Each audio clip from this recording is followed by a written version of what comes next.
Outsourcing Billboard's Hot 100 the week of April 3rd, 1971. We're in the spring of 1971. A Lost 45, although this was a huge country hit. Not so much on the pop charts, though. A little too country for the top 40 stations. Merle Haggard and the Strangers with Soldier's Last Letter. Even though this song was written during World War II, it resonated in 1971 as the American troops were gradually getting withdrawn from the Vietnam War. In 1971, the American troop levels was at 156,800 in 1971. That is down dramatically from 536,100 in 1968 as Nixon starts withdrawing the troops from Vietnam in 1969.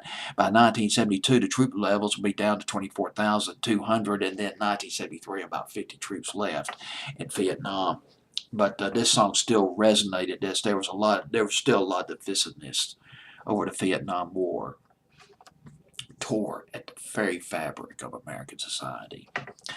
But anyway, this song was written during World War II. It's written by a guy named Red Stewart. Red Stewart co-wrote the song "The Tennessee Waltz."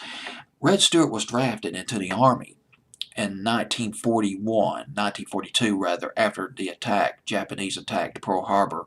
He was sent to the South Pacific. He became a sergeant, and that's when he wrote Soldier's Last Letter. Song found its way to Ernest Tubb. Ernest Tubb worked on it. He put it out as a single in 1944, #1 on the country charts for a month. Back in World War II, getting into the tail end of World War II, back in 1944. Merle Haggard had a hit with his version. He took his version up to #3 in 1970, early 71. Merle Haggard and the Strangers with Soldier's Last Letter.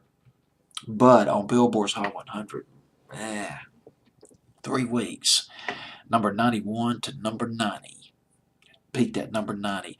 It would be kind of difficult to play Soldier's Last Letter after, say, Honeycombs, One Ads, or Joy to the World by Three Dog Night.